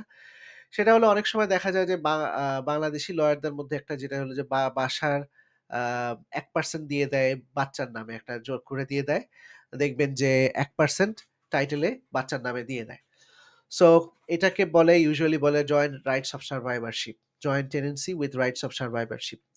মানেটা হচ্ছে যে আ কারো যদি কোনো জয়েন্ট অ্যাসেট থাকে, যেমন আপনার যদি কোনো জয়েন্ট অ্যাকাউন্ট থাকে আপনার স্পাউস এর সাথে, that does not go to the state, কারণ ওইটার আরেকজন ওনার আছে। It automatically goes to the other person. এরকম হতে পারে আপনার joint investment account. So joint investment যদি আপনার জয়েন্ট নন রেজিস্টার্ড অ্যাকাউন্ট থাকে বা আপনার যদি কোনো হোম থাকে, সাধারণত বাসাগুলো সাধারণত স্পাউস থাকলে স্পাউসের নামেই সাধারণত কেনা হয়। মানে জয়েন্টলি কেনা হয়। So it automatically goes to the surviving spouse. So এই ধরনের অ্যাসেট গুলো যেগুলো থাকে সেগুলো আপনার এস্টেটের মধ্যে পড়ে না। হ্যাঁ? সো এস্টেটের মধ্যে পড়ে না এবং it goes to the other person automatically. এছাড়াও আপনার যেগুলো টেনেন্সি ইন কমন, মানে হচ্ছে যে ধরেন আপনার পার্টনারশিপ আছে। যেমন আপনি অনেক সময় দেখা যায় যে ৩ জন বন্ধু মিলে একটা কন্ডো কিনলেন আপনারা। সো দ্যাট কেস আপনার হয়তোবা 33%। সো দ্যাট অলসো আ আপনার ইজি টু সেল। ওই পোরশনটা আপনার ইজি টু সেল। হ্যাঁ? এবং আবার ওই পোরশনটা আপনার টেনেন্সি ইন কমন এর যে পোরশনটা সেটা আবার আপনার এস্টেট এর পার্ট হবে। সো আমাদের সাথে যখন আমরা ফাইন্যান্সিয়াল প্ল্যানার হিসেবে কাজ করি, we ask for clients a wishes. So আমরা তখন চিন্তা করি যে আচ্ছা, ক্লায়েন্ট এটা চাচ্ছে, how can we avoid probate? এবং আমরা তখন আবার জিজ্ঞেস করি যে আচ্ছা, আপনার ফ্যামিলিতে কি কোনো ফ্যামিলি মেম্বার আছে যাকে ইউ ডোন্ট ট্রাস্ট? সো আ অনেক সময় দেখা যায় যে হ্যাঁ, এরকম যদি থাকে তখন we want them to go through the will, মানে প্রোবেট। অনেক সময় আম উই there is a এটা আসলে কস্ট বেনিফিট এনালাইসিস এর মতো। যে আমরা যদি অনেক সময় দেখি যে আ প্রোবেট এর মাধ্যমে যাওয়াটাই বেটার। কারণ হলো যে ফ্যামিলির মধ্যে কনটেনশাস রিলেশনশিপ আছে। Then we want them to go through the probate even if there is probate fee. হ্যাঁ? কারণটা হচ্ছে যে আ কোর্টের অ্যাপ্রুভাল থাকলে যেটা হয় যে কোর্ট তখন ডিসিশন দিয়ে দেয় এবং তখন আর এই আ ঝগড়াঝাটি বা মারামারি ফ্যামিলিতে এই যে টাকা-পয়সা নিয়ে যে একটা আনহেলথি সিচুয়েশন হয়, সেটার আর আম সেটা যাতে এভয়েড করা যায় সেইজন্যই আমরা অনেক সময় এই অ্যাসেট গুলো আমরা প্রবেট এর ভিতর দিয়ে যাওয়ার জন্য বলি ক্লায়েন্টকে। যে আপনার সিচুয়েশন অনুযায়ী আপনার প্রবেট এর ভিতর দিয়েই যাওয়া উচিত। বাট যদি সিম্পল কেস হয় যে হাসব্যান্ড ওয়াইফ এবং আ বা বেনিফিশিয়ারি একজন এবং everything goes to that beneficiary, we can avoid probate altogether by structuring the assets properly. But এইজন্যই professional advice is very much needed. আচ্ছা, এখন আসি যে বেনিফিশিয়ারি ডেজিগনেশন। এটা এইভাবে এক ধরনের জয়েন্ট অ্যাকাউন্টের মাধ্যমে আমরা প্রবেটকে এভয়েড করতে পারি। বাট আরো একভাবে করা যায়, সেটা হলো যে বেনিফিশিয়ারি অ্যাসাইন করে। বেনিফিশিয়ারি অ্যাসাইন করবেন কিভাবে? আপনার যেগুলো রেজিস্টার্ড অ্যাসেট, রেজিস্টার্ড অ্যাকাউন্ট আছে যেমন আরআরএসপি, টিএফএসএ, এফএইচএসএ, রিফ, ইন্সুরেন্স পলিসি, এগুলোতে আপনি অপশন আছে যে আপনি কাউকে বেনিফিশিয়ারি হিসেবে অ্যাসাইন করার জন্য। সো আপনি যখন বেনিফিশিয়ারি হিসেবে কাউকে অ্যাসাইন করেন, এই টাকাটা আপনার আর উইল এর মধ্যে যায় না। ইট বাইপাসেস দ্য প্রবেট সাধারণত। সো আপনার প্রবেট ফিটা কমে আসে সেক্ষেত্রে। এবং এই ট্যাক্সেশনটা আপনার এই মারা যাওয়ার পরে ট্যাক্সেশন কিভাবে হবে সেটা ডিপেন্ড করে যে এই এই টাকাটা আপনার স্পাউসের কাছে যাচ্ছে নাকি আপনার নন স্পাউসের কাছে যাচ্ছে। সাধারণত যেটা হয় যে স্পাউসের কাছে যখন টাকা যায় এগুলাকে বলে spousal roll over. Spousal roll ওভারে কোনো ইমিডিয়েটলি কোনো ট্যাক্স দিতে হয় না সাধারণত। সো এটা একটা আ স স আ অপশন।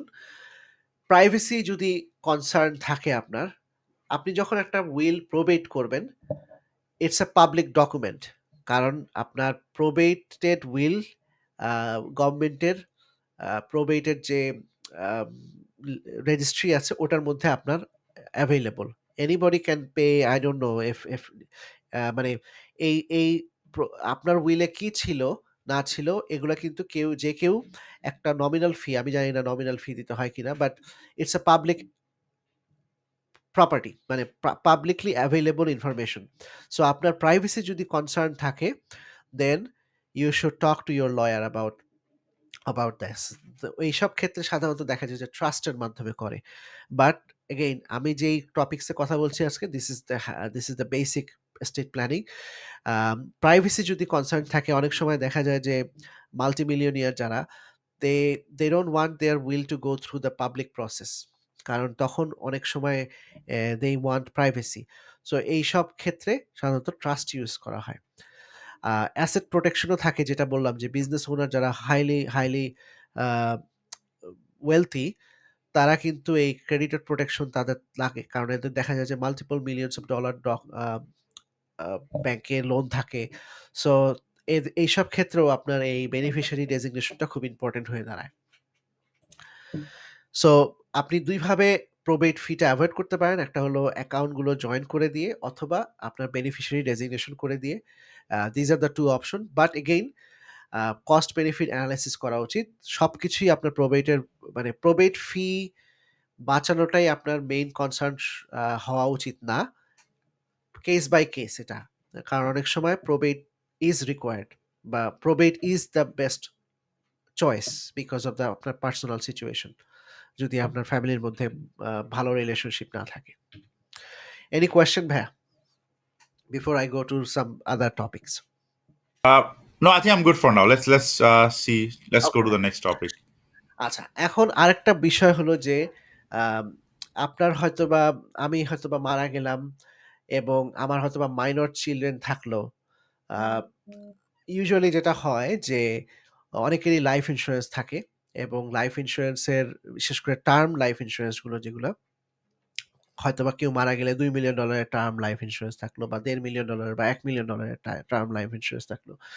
সো এই যে বিগ অ্যামাউন্ট এর টাকাটা, এই বিগ অ্যামাউন্ট এর টাকাটা কিন্তু আপনি যদি উইল এর মধ্যে স্পেসিফাই না করে দেন, তাহলে কিন্তু আ মৃত্যুর পরে যখনই বাচ্চার বয়স 18 হয়ে যাবে, they have access to all the money. Hmm? So অনেক সময় 18 বছর বয়সে ম্যাচুরিটি আসে না। এত বড় টাকার অ্যামাউন্টটা হ্যান্ডেল করার জন্য। সো এই জিনিসটাকে এভয়েড করার জন্য আমরা উইলের মধ্যে স্পেসিফাই করে দিতে পারি সাধারণত যে, আমার মারা যাওয়ার পরে আমি ১ম 1/3 অ্যামাউন্ট ধরেন আমি মারা যাওয়ার সময় আমার $1,000,000 এর অ্যাসেট রেখে গেলাম। সো আমি চাই যে 1/3 হচ্ছে আপনার ২০ বছর বয়সে আমার বাচ্চা পাবে।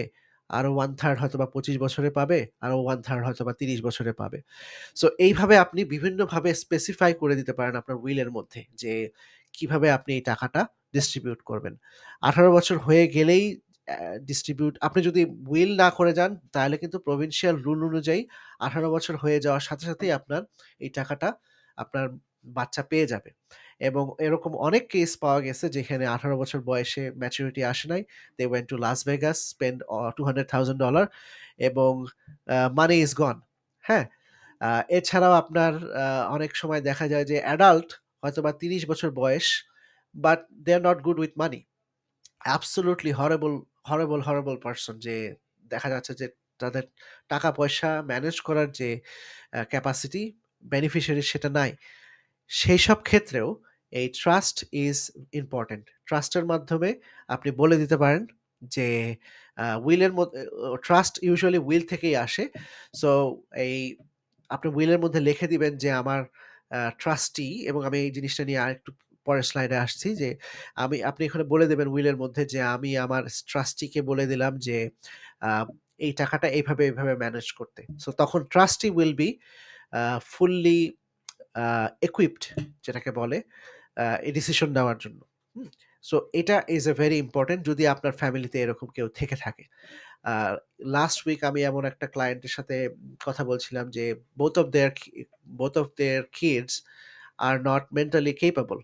সো আমরা পুরো ফাইন্যান্সিয়াল প্ল্যানিং এর কনভারসেশন এ ২ ঘন্টার কনভারসেশন এর ১ ঘন্টা আমরা কথা বলেছি যে কিভাবে আমরা এই ২ টা ছেলেকে আমরা ফাইন্যান্সিয়ালি সাপোর্ট দিতে পারি যখন বাবা-মা থাকবে না।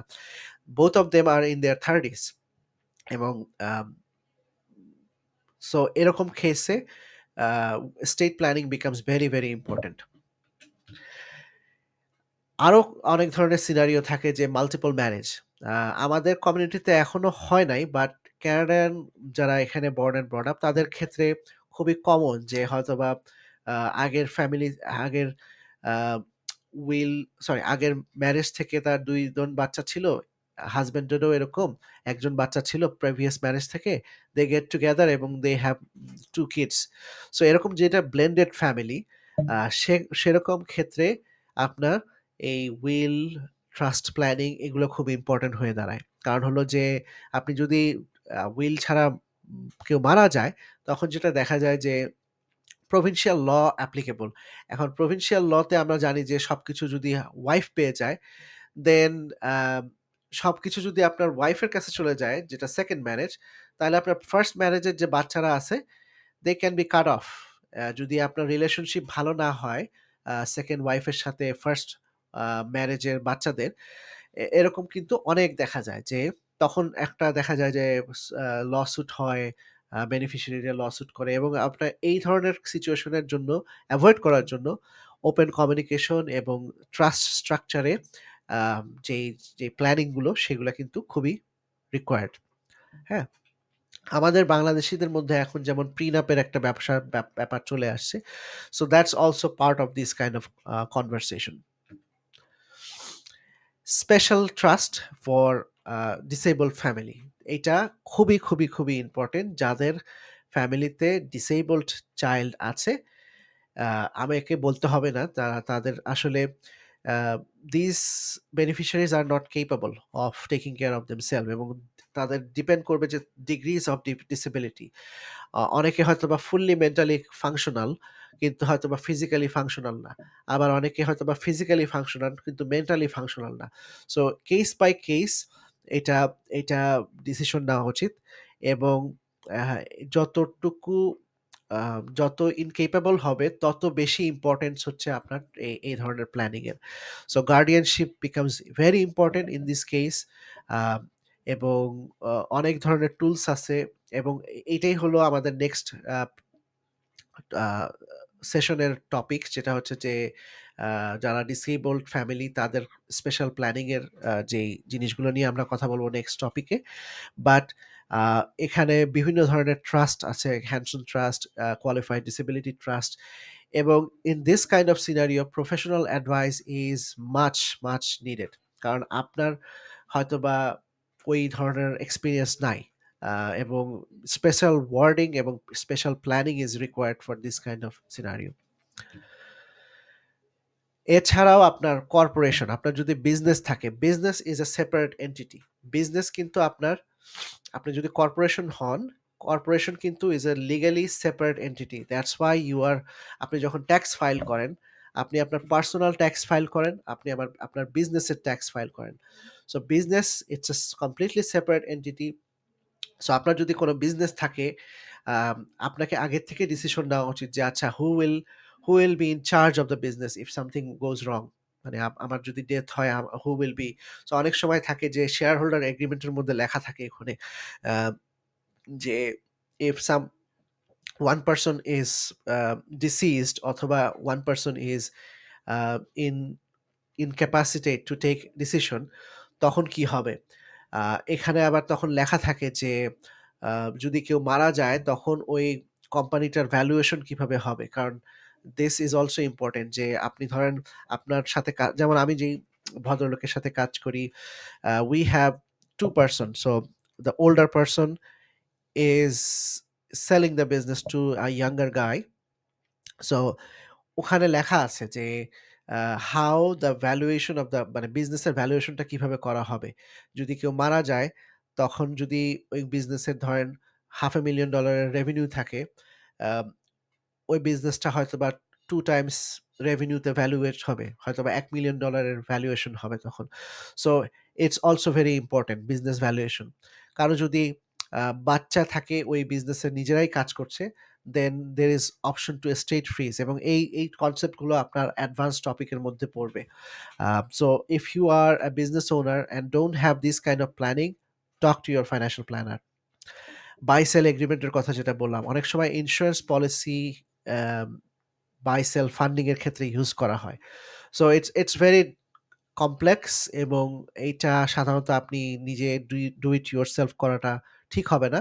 আপনার অ্যাকাউন্টেন্ট, আপনার ফাইন্যান্সিয়াল প্ল্যানার, আপনার insurance advisor they usually work as a team এবং they will help you to figure out what strategy you should be doing এবং আপনার বিজনেসের ভ্যালুয়েশন যত বেশি হবে তত ইম্পোর্টেন্ট এই জিনিসগুলোর উপর কাজ করা।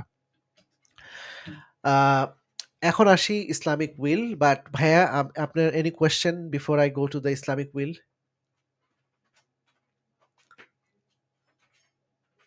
No, I think I'm good. It's like so personal assets different, like will is different, Okay. and then if your business is different, হ্যাঁ। and so uh so mostly 5th estate right, planning is yeah. So there's two separate things. Okay. Right. So মুসলিম আমরা যারা কানাডায় থাকি তাদের জন্য এই জিনিসটা আরেকটু কমপ্লিকেটেড। কারণ হচ্ছে যে আমরা দেখলাম যে আ কানাডিয়ান যে কমন ল আ যে যেভাবে ডিস্ট্রিবিউট করে ইটস ডিফারেন্ট ফ্রম আমাদের ইনহেরিটেন্স ল আন্ডার দ্য শরিয়া। সো ইসলামিক লতে যেটা আমাদেরকে বলে যে ওখানে কিছু ক্লাসিফাইড আম মানে প্রেসক্রাইবড ওয়ে আছে। সূরা নিসাতে বলা আছে যে এই জিনিসগুলো আ ওইভাবে আপনার অ্যাসেটটা ডিস্ট্রিবিউট হবে। প্যারেন্টস পাবে, কিছু ওয়াইফ পাবে, আম সান পাবে, ডটার পাবে। সো ওইটার যে ডিস্ট্রিবিউশনের প্রপোরশন সেটা কিন্তু আপনার কানাডিয়ান ল এর সাথে different. So in that case আপনাকে এমন কোনো এক্সপার্টের সাথে কাজ করতে হবে যিনি কিনা আপনার বোথ ক্যানাডিয়ান ল এবং ইসলামিক ল এর সাথে পরিচিত। কারণ special wording is required. Otherwise যেটা হতে পারে যে অনেক সময় দেখা যায় যে যদি কোনো কন্টেনশাস থাকে যে হয়তোবা আ আপনার মেয়ে বলল যে, "না আমি কেন ১ ভাগ পাবো? আমার ভাই ২ ভাগ পাবে, আমি কেন ১ ভাগ পাবো?" If he sues, um, then there can be a challenge. So আমি এগেইন আমি কোনো লিগ্যাল এক্সপার্ট না। বাট আপনার যদি এরকম উইশ থাকে, obviously আপনি এমন একজন লয়ারের সাথে কাজ করবেন যিনি কিনা বোথ এর রুলস এর সাথে knowledgeable এবং যাতে এই ধরনের সিচুয়েশন থেকে এভয়েড করতে পারেন, সেই জিনিসটা দেখা উচিত। হ্যাঁ? এবং ইসলামিকভাবে ডিস্ট্রিবিউট করতে চাইলে আপনাকে you must have a will. So এখন আমরা এতক্ষণ পর্যন্ত সব কথা বললাম। এখন আপনার নেক্সট স্টেপ কি হতে পারে? সেটা হচ্ছে যে আপনি আ যদি আপনার মনে হয় যে you need a uh uh will এবং পাওয়ার অফ অ্যাটর্নি। সো আপনার যেটা ফার্স্ট কনট্যাক্ট পয়েন্ট হওয়া উচিত সেটা হচ্ছে যে আপনার যদি ফাইন্যান্সিয়াল প্ল্যানার থাকে তার সাথে কথা বলা এবং ফিগার আউট করা যে কারণ ফাইন্যান্সিয়াল প্ল্যানার উইল টিপিক্যালি যেটা হয় আমাদের বাংলাদেশীদের ক্ষেত্রে খুব কম দেখা যায়। বাট যারা টিপিক্যাল কানাডিয়ান তারা ফাইন্যান্সিয়াল প্ল্যানারদের সাথে ইউজুয়ালি ৩ থেকে ৪ বার বছরে কথাবার্তা বলে। ডিপেন্ড করে যে তারা কি সার্ভিস লেভেলে যাচ্ছে এবং they talk about all of this um এবং যত বেশি ওয়েলথি হয় তাদের ইনভলভমেন্টটা আরো বেশি হয়। সো টিপিক্যালি ফাইন্যান্সিয়াল অ্যাডভাইজারদের সাথে আপনার আ লয়ারদের যত বড় অ্যাকাউন্ট হয় মানে যার যত বড় বেশি টাকা এবং কমপ্লেক্সিটি তাদের ইনভলভমেন্টটা তত বেশি হয়। কারণ তাদের প্ল্যানিং এর ব্যাপারটা বেশি চলে আসে। সো টিপিক্যালি ফাইন্যান্সিয়াল অ্যাডভাইজাররা যেহেতু ক্লায়েন্টকে পার্সোনালি চেনে, they talk to the client more often than anybody else. They understand যে এই অ্যাকাউন্ট গুলো কিভাবে স্ট্রাকচার করতে হবে এবং টিপিক্যালি তারা লয়ারের সাথে কমিউনিকেট করে। অনেক সময় দেখা যায় যে financial advisor are in the meeting with the client, with the lawyer when documentation এর ক্ষেত্রে। কারণ লয়াররা যে ভাষা ইউজ করে অনেক সময়, এটা অবশ্য চেঞ্জ হচ্ছে আস্তে, আস্তে। ইয়াঙ্গার লয়াররা takes more time to explain, but typically লয়াররা খুব টেকনিক্যাল টার্ম ইউজ করে যেগুলো আপনার হয়তোবা আমাদের পক্ষে বোঝা একটু কঠিন হয়ে যায়। বাট আপনি যদি লয়ারের কাছে যান, টিপিক্যালি আপনার $500 minimum, $500-600 minimum to get a will and power of attorney done for both couple, এবং it can go upwards of tens of thousands of dollars. যত আপনার কমপ্লেক্স হবে তত বেশি আপনার এই ফিটা হবে। এবং ওরা একটা সাধারণত jurisdiction এর মধ্যেই থাকে যে একেকজন লয়ার সাধারণত একেকটা প্রভিন্সের মধ্যেই শুধুমাত্র সীমাবদ্ধ থাকে। এবং আপনার যদি মাল্টিপল অ্যাসেট থাকে মাল্টিপল স্টেট বা ডিফারেন্ট কান্ট্রিজে, যেটা আমি আগেই বললাম যে ইউ নিড মাল্টিপল উইল। এছাড়াও আরেকটা অপশন আছে যেটা হলো আপনার ডু ইট ইউরসেলফ। সেটা হচ্ছে যে আপনার সিম্পলার যেগুলো কেসেস, যেমন আম যারা মাত্র young couple, they don't have any complexity এবং তাদের খুব স্ট্রেইট ফরওয়ার্ড কেসেস, তাদের ক্ষেত্রে আসলে এই এস্টেট প্ল্যানিং লয়ারের কাছে যাওয়াটা আসলে এক্সপেন্সিভ। সো তাদের জন্য আসলে এই ওয়েবসাইটগুলো এখন অনেক available.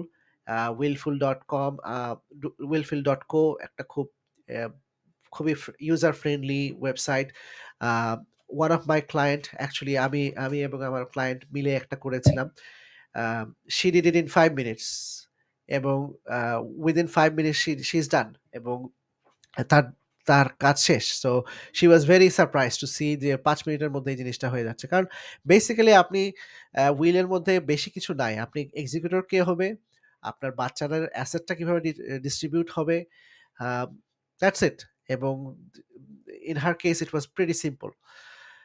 Epilogue, estate planner, these are also alternative option এবং এই সবগুলোইতেই আপনার ইউজুয়ালি $100 to $400 এর মধ্যেই আপনি ফর বোথ কাপল আপনি উইল এবং পাওয়ার অফ অ্যাটর্নি পেয়ে যাবেন। Usually they also have promo code. এবং এই সব ডু ইট ইউরসেলফ প্ল্যানগুলো আসলে আপনার সিম্পল এবং বেসিক উইলের জন্য। আপনি যখন এইসব প্রোগ্রামের মধ্যে যাবেন, তখন ওরা বলেই দিবে যে আপনার যদি কমপ্লেক্স কোনো কেস থাকে, যেগুলো আমরা কিছুক্ষণ আগে আমরা এক্সপ্লেইন করলাম যে ডিসেবলড ফ্যামিলি অথবা আ মাল্টিপল ম্যারেজ অথবা আপনার কাউকে আপনি ইনহেরিটেন্স করতে চাচ্ছেন। ওইসব ক্ষেত্রে আপনার এই ডু ইট ইউরসেলফ টা is not applicable. You need a a a expert lawyer. Uh but a simple উইলের ক্ষেত্রে দিস ইজ দ্য ওয়ে। এছাড়াও আপনি যদি ইসলামিক উইল করতে চান, Manzil has a Islamic will option. There was Sharia will or something that Manzil bought out couple of years ago. But these are the option for do it yourself. But আপনার financial প্ল্যানার যদি থাকে, experienced financial planner will help you understand the process. আমি যেভাবে আজকে এই explain করলাম, any experienced financial planner will be able to do it for you. Any question, ভাইয়া? So I basically use one of the DIY tools. I think আচ্ছা, Epilogue or Willful, I forgot. So yeah, because আচ্ছা, mine is pretty simple. So I just right, had something written down and right. So just আপনার got it ক্ষেত্রে যেটা বলব যে আপনি just শুধু এক্সিকিউটরের সাথে ভালোভাবে কমিউনিকেট করবেন right. এবং বলে দিবেন যে these are the places where I have money. Um, আর that's it pretty much. Right. Yeah. So I guess yeah. I think mine is pretty straightforward. Straightforward. হ্যাঁ, So I think আচ্ছা, people should get the will and those DIY websites. They always have discounts and like if you go through হ্যাঁ। RBC, I think you can go. Exactly. They'll এইজন্যই give আমি you বললাম যে promo code yeah available. yeah in fact ওরা আমাদের মতো financial প্ল্যানারদের সাথেও কাজ করে। right We also can get some discount from them yeah. if we are offering to our clients. So But I would because highly recommend ultimately, people getting that হ্যাঁ, those wills done. Ultimately মানে একটা proper documentation থাকলে আপনার হেডেকটা কমে যায় এবং you will save a lot of money. কেউ যদি মারা যায় উইল ছাড়া, তাহলে দেখা যায় যে ওই লয়ারকে আবার এই ফিটা দিতে হয়। সো আমি এখানে ৳১০০ ইনভেস্ট করে আমি ওখানে লয়ারের জন্য $২,০০০ সেভ করলাম। So that's the basic idea. আচ্ছা, লাস্ট কাপল অফ স্লাইড, সেটা হচ্ছে যে কেউ যখন মারা যায় তখন ট্যাক্সটা কিভাবে হয়? সো ইউজুয়ালি যেটা বললাম যে স্পাউজাল রোল ওভার। হাসব্যান্ড মারা গেলে সবকিছু চলে যায় ওয়াইফের কাছে স্পাউজাল রোল ওভার হিসেবে, কোনো ট্যাক্স কনসিকুয়েন্স ছাড়া। সেম গোজ ভাইস ভার্সা, যে ওয়াইফ মারা গেলে হাজব্যান্ডের কাছে চলে যায় সবকিছু, আর spousal roll over without any tax. সাধারণত ট্যাক্সটা ট্রিগার হয় হলো যখন সার্ভাইভিং স্পাউস মারা যায়। যদি হাজব্যান্ড ওয়াইফ বোথ যখন মারা যায়, that's when the tax triggers. এবং সাধারণত এটাকে বলে ডিম ডিসপোজিশন, মানে এটা হচ্ছে যে সিআরএ যেভাবে দেখে যে কেউ যখন মারা যায়, দে সিআরএ অ্যাসিউমস যে they sells everything before before they die. So আমি যদি অক্টোবর 15 মারা যাই, সো সিআরএ অ্যাসিউমস যে অক্টোবর 15 আমি আমার সবকিছু সেল করে দিয়ে আমি মারা গেলাম। সো তখন ও ওইভাবে ট্যাক্সটা ক্যালকুলেট করবে, অ্যাসিউমিং যে আমার কোনো স্পাউস নাই। হ্যাঁ? সো সো এইটা হলো সিআরএ ওভাবে ওরা ক্যালকুলেট করে। এবং এইটা যত আপনার অ্যাসেট বেশি হবে, আপনার তত কমপ্লেক্সিটি বাড়বে। এবং আম যারা ওয়েলথি ক্যানাডিয়ান তাদের একটা বিগ একটা কনসার্ন থাকে যে এস্টেট প্ল্যানিং ট্যাক্স। সো আমরা যারা ফাইন্যান্সিয়াল প্ল্যানার হিসেবে কাজ করি এই হাই নেটওয়ার্থ মার্কেটে, উই স্পেন্ড সিগনিফিক্যান্ট টাইম যে আমার এস্টেটে কত টাকা ট্যাক্স বিল আসবে সেটা আমরা আগে থেকে ঠিক করে রাখি। এবং ওই যেটা বললাম যে লয়ার, ফাইন্যান্সিয়াল অ্যাডভাইজার এবং অ্যাকাউন্টেন্ট এরা we work as a team.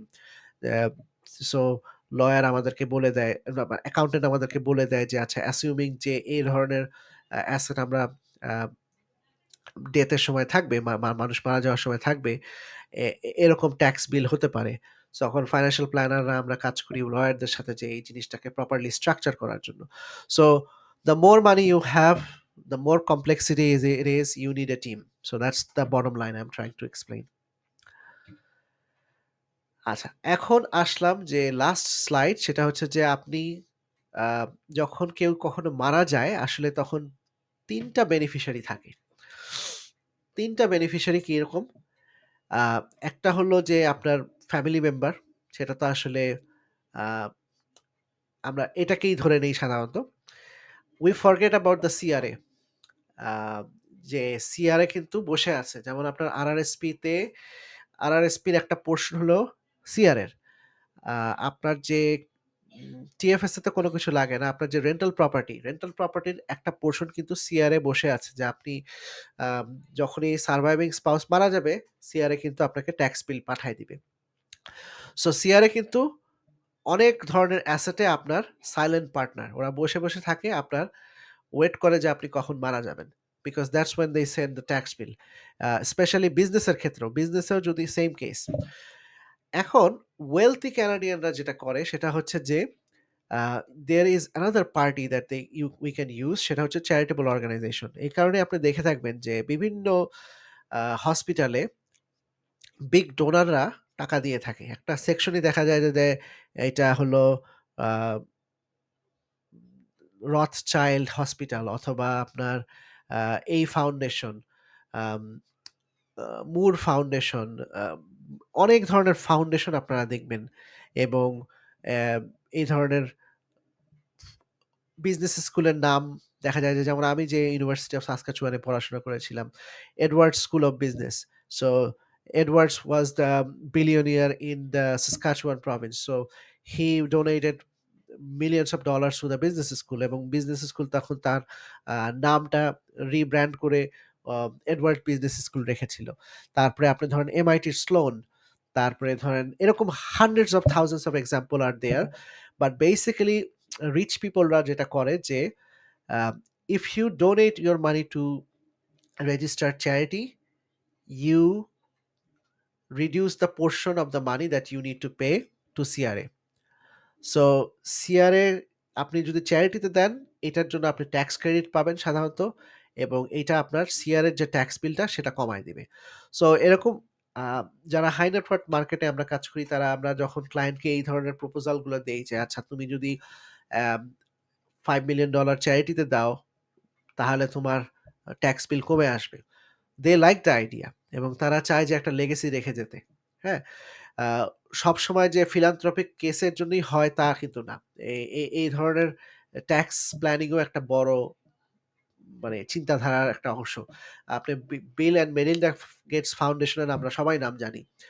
This was a big tax break for the Gates family. So এই ৩ টা বেনিফিশিয়ারি আপনার ইউজুয়ালি হয় আপনার কেউ যখন মারা যায়। You can reduce the government portion by donating money to the CRA. হ্যাঁ? আর যা বেঁচে থাকবে সেটা যাবে হলো আপনার বেনিফিশিয়ারির কাছে। So that's it. If anybody has any question, any question, ভাইয়া? I think I'm good. At least the rich people are সমস্যা আমার নাই. So Exactly. last rich slide people doesn't এর work for জন্য me. So uh, rich people এর জন্য অনেক আসলে রিসোর্স আছে। So, yeah. So I think it is bit daunting, but I think the main thing is get your wheels sorted out and have an executioner who understands their responsibilities. I think that would basically give you peace of mind. And the rest of the exactly. stuff is you can just play around, like depending on your circumstances, right? So Right. Yep. like Thank you everyone. Next সেশনে আমরা disability planning যাদের ফ্যামিলিতে disabled family member আছে, গভর্নমেন্টের যে অনেক ধরনের benefit programme আছে সেগুলো নিয়ে আমরা কথা বলবো এবং কিভাবে এই এস্টেট প্ল্যানিং করতে হয় ফ্যামিলি উইথ ডিসেবিলিটি সেই ধরনের কনসেপ্টগুলো নিয়েও আমরা কথা বলবো। okay. Thank you everyone. I'll see you next See you in week. the next one. Bye. Thank you. Bye. Bye.